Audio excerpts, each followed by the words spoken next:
ओम गणेशाय नमः। जय माता दी दोस्तों। आसान राह चैनल में आप सभी का बहुत बहुत स्वागत है। दोस्तों आज की वीडियो है संकट चतुर्थी के बारे में। तो दोस्तों संकट चतुर्थी भगवान गणेश जी का दिन होता है। इस दिन भगवान गणेश जी की पूजा की जाती है। तो दोस्तों आज इस वीडियो में जानेंगे संकट चतुर्थी व्रत की कथा, शुभ मुहूर्त, महत्व और पूजा विधि और व्रत विधि भी।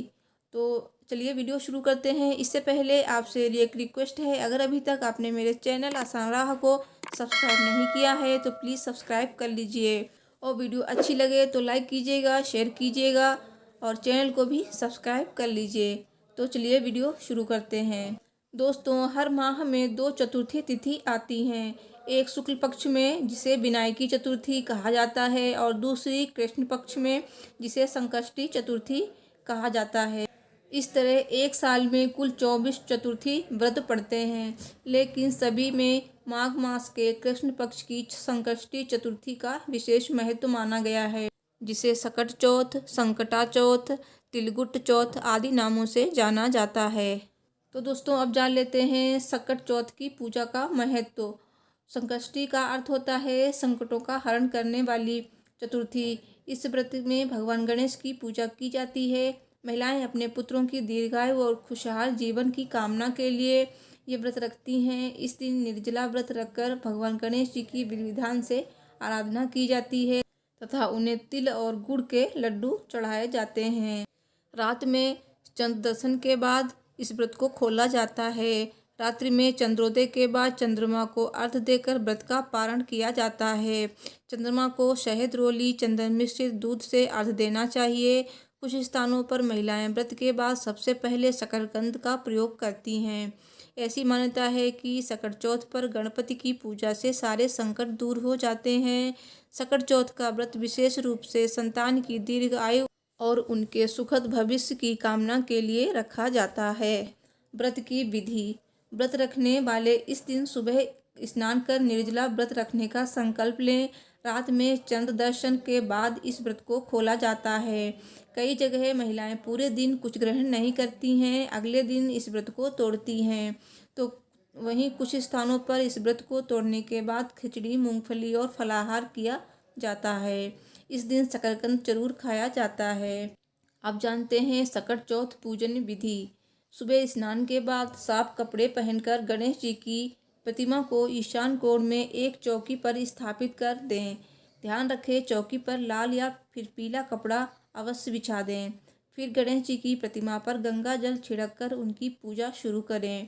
इसके बाद रोली, अक्षत, दूर्बा और फूल चढ़ाएं। फिर पान सुपारी और लड्डू का भोग लगाएं। तो इस समय आपको ओम गणेशाय नमः मंत्र का जाप करते रहना चाहिए और गणेश जी को 21 दूर्बा अर्पित करनी चाहिए। साथ ही भगवान गणेश को बूंदी के बने लड्डुओं का भोग लगाना चाहिए। इसके बाद देसी घी और धूप आदि से उनकी पूजा करें और आरती उतारें। कुछ जगहों पर इस दिन तिल और गुड़ का बकरा बनाकर उसकी बलि दी जाती है। व्रत रखने वाली महिलाएं एक जगह एकत्रित होकर गणेश जी की पूजा करती हैं और कथा सुनती हैं। पूजा के बाद शाम को चंद्र दर्शन कर चंद्रमा को अर्घ्य देना चाहिए। रोली, चंदन, अक्षत, शहद मिश्रित दूध से चंद्रमा को अर्घ्य दिया जाता है। अब जानते हैं सकट चौथ पूजा का शुभ मुहूर्त। चतुर्थी तिथि कब से कब तक है और चंद्रोदय का समय। तो चतुर्थी तिथि शुरू हो रही है 31 जनवरी 2021 रात्रि 8:24 पर। चतुर्थी तिथि समाप्त हो रही है 1 फरवरी 2021 शाम 6:24 पर।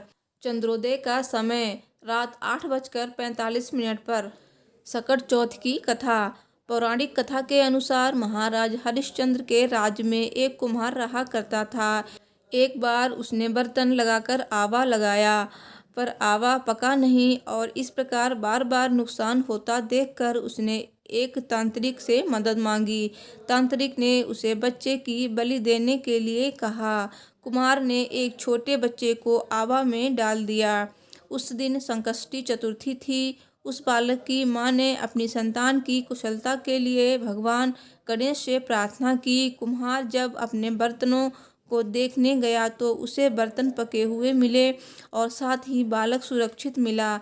इस घटना से कुम्हार डर गया और उसने राजा के सामने पूरी कहानी सुनाई।